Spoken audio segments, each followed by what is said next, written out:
Hello there everyone and welcome back to Kerbal Space Program. So what you've missed is about a half hour of me screaming at my computer. It became unrecordable. Suffice to say, now that I've calmed down, this thing right here, this lander, is an unmitigated piece of garbage. It topples, it spins. I tell it to back straight up and it begins rotating on an axis, which means there's a balance issue in its design. So, without any further ado, we are going to say goodbye to this obsolete design, which I never should have used. I should have used the cupola design in the first place. We are going to go back to the Kerbal Space Center. We'll leave this here. It's got useful resources on it that I could probably not make any use of, so I'm probably just going to crash it into the moon once I've decided it's past, I'm tired of having it around. But today we're going to design a new lander. I'm going to launch it into orbit around Kerbin and test it in orbit before I try and send it to the moon. Because what should have been a simple task of moving it from one end of that space station to another, it just became a nightmare. And I don't know exactly why, but I do know it should not have been that hard. So, first things first, we need a cupola with its backup computer. Just going to go right there. Now we might as well put a recycler on it. Actually, no, we'll put the backup computer somewhere else on this thing. Oh. Well, I don't know how that happened, but that's probably not a good thing to be doing. Okay, well, maybe we will put it here. All right. So in previous design attempts with this thing, I've tried flying it, putting the landing legs over here. So we'll snap them onto the sides like that. So that becomes the landing orientation. Oh. Now, we need the center of mass on this. Obviously, part of my problem has been designing something that's actually stable, and that should be perfectly stable because I've designed it to be perfectly stable. Now then, RCS thrusters. I've always used these, and I don't believe, as yet, I have any alternative designs. Just this place anywhere linear port.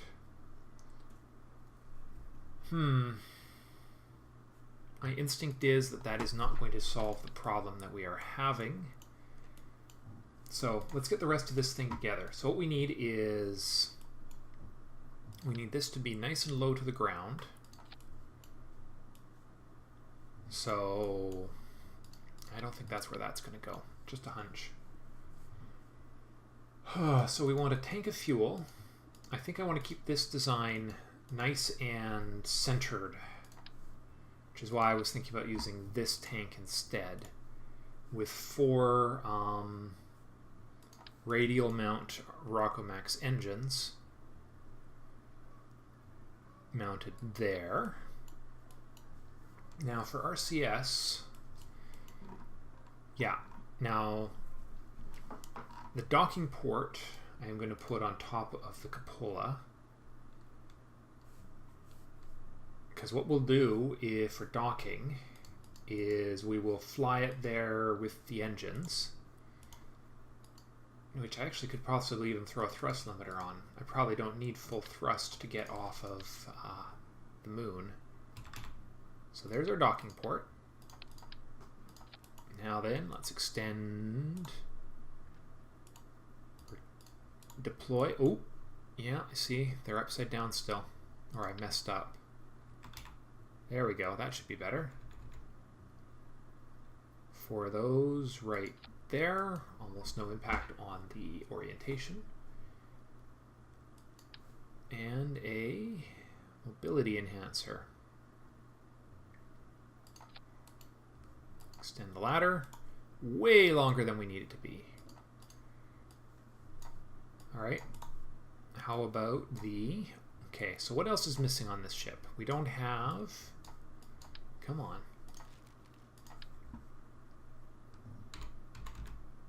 Okay, so that's our only big unbalance right there. And hopefully that's not enough to really screw it up. But maybe we do. Maybe that's part of my problem. Extend ladder. That's a little better. Okay, well, if that's the problem, like if that's creating a serious imbalance, how much does it weigh? 0.005. What else weighs 0.005 that we could throw on there? Now, this design is going to have RCS. It will be useful also that we could bring down to the planet's surface with us, though. It weighs 0.005. 0.025, that's way heavier. 0.06, none of the science is light enough, but okay,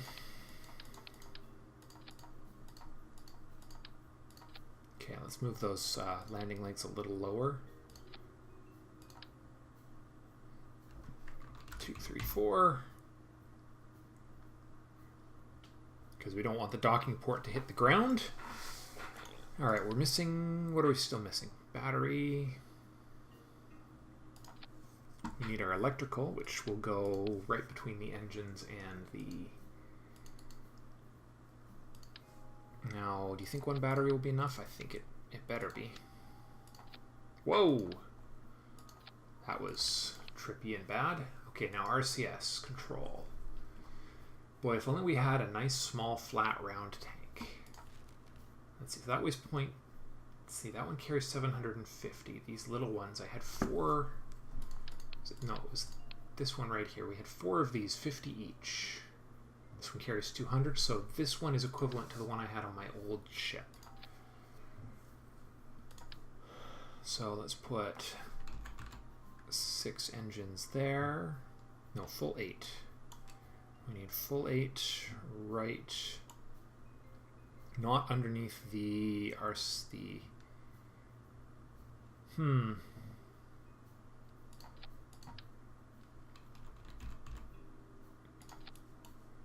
Let's just retract these and make sure that they aren't interfering with the RCS thrusters at all.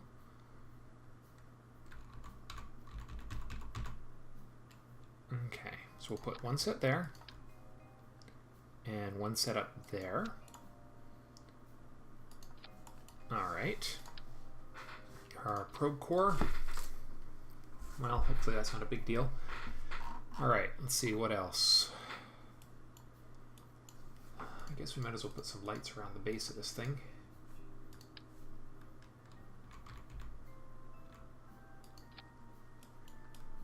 Okay.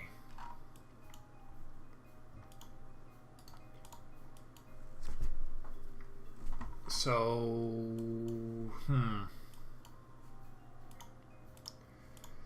that biometric sensor thing is... Alright, so Cupola Lander Mark II. Because I have a Mark I, but I'm just creating a completely new design. Alright, well, I guess if we really wanted to rebalance this thing a little bit more, monopropellant tank, point... Okay, so the ladder weighs point... Utility, 0.005. 0.75. I mean, there's just no... If that is enough to make a difference on the structural integrity of this thing, then I have a real problem. So let's hope for the best right here. Okay. So let's save this. We will launch this without any crew on it. Let's do a ground test first. I hope you guys don't mind this sort of change in pace. I tried just, you know, half an hour of trying to fly that stupid lander was just a nightmare. So, okay. Engines are ignited.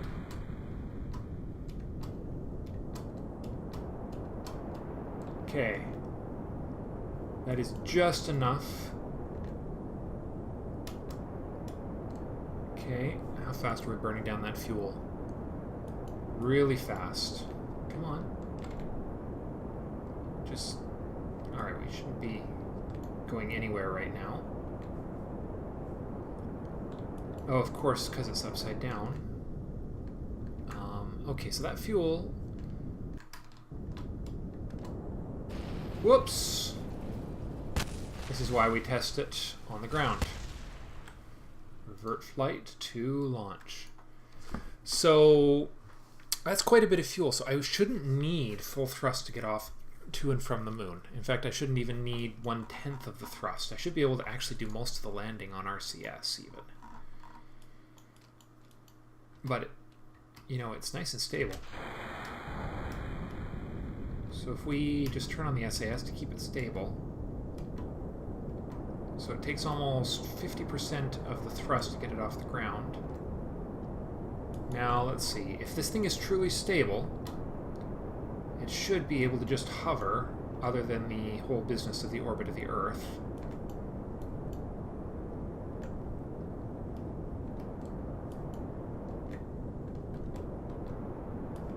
Slow down.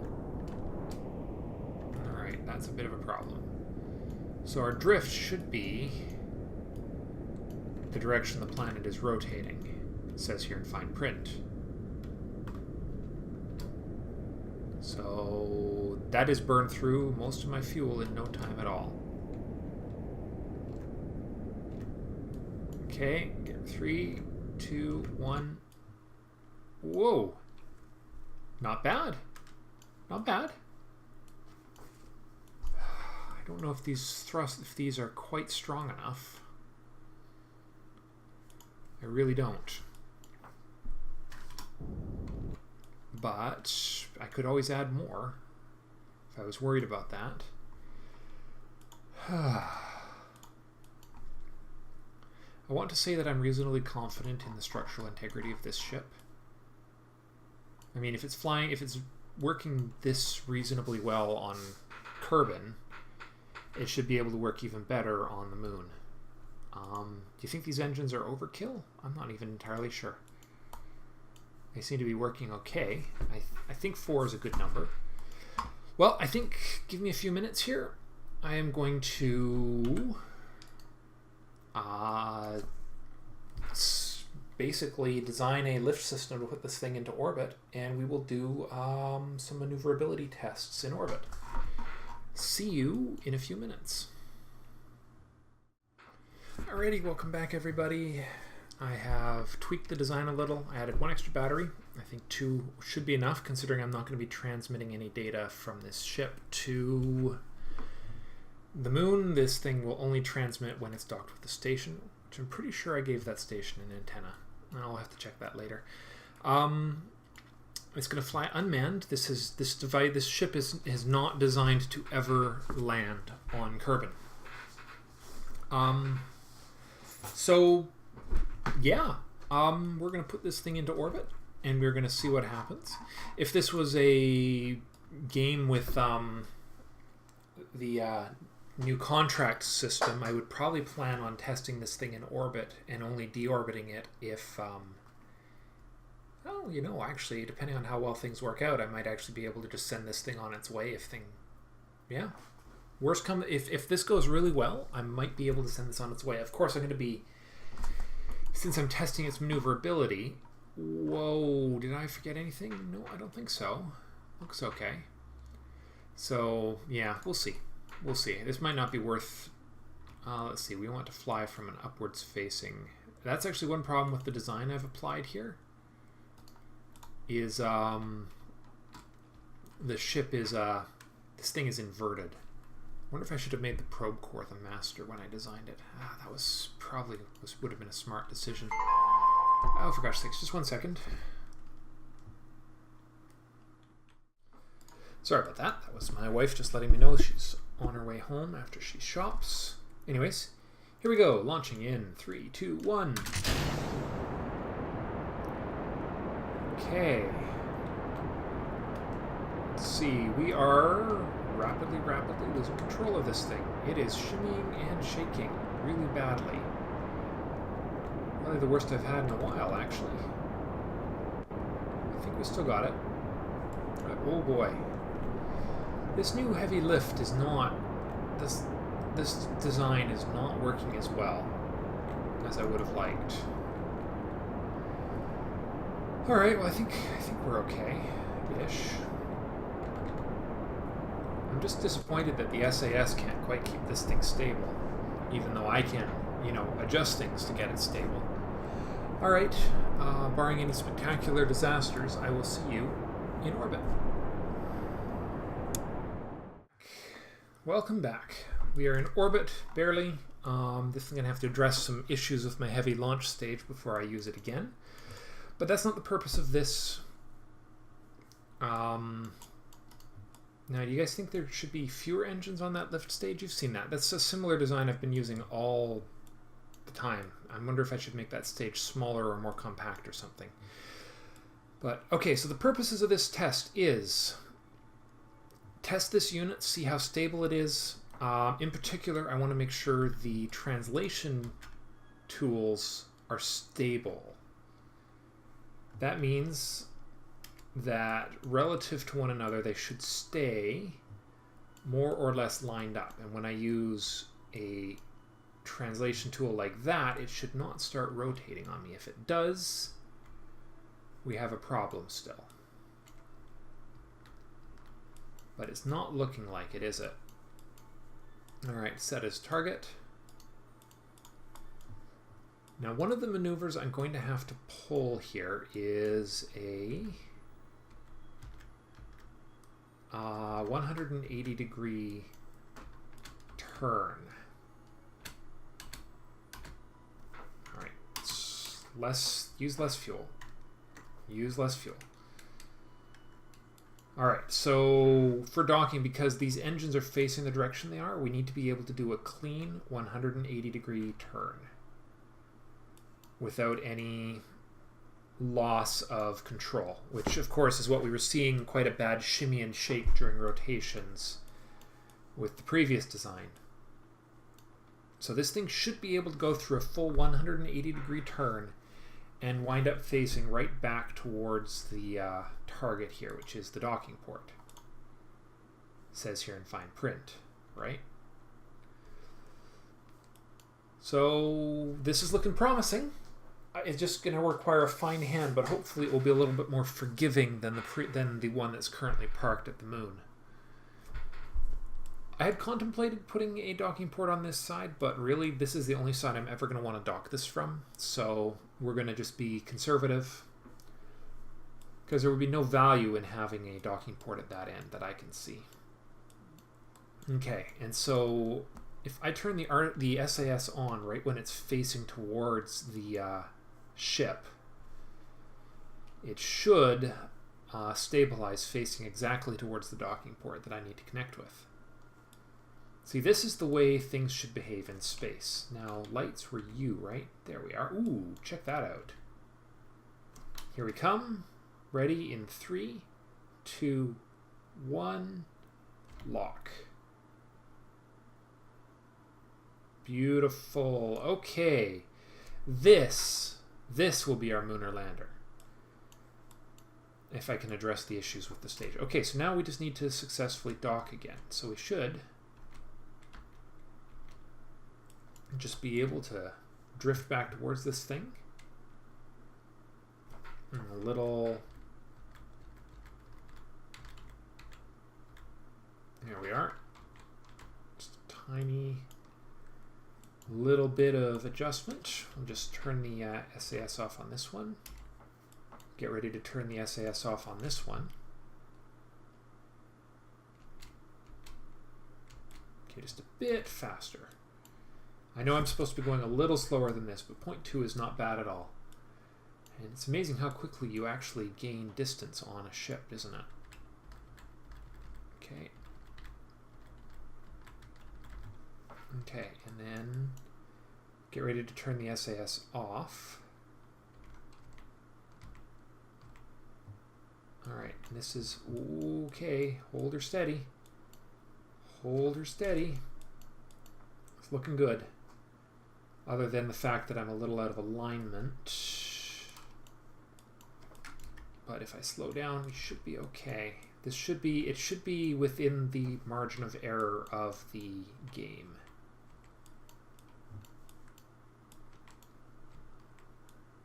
And if I just point that back there, pulse the SAS a little.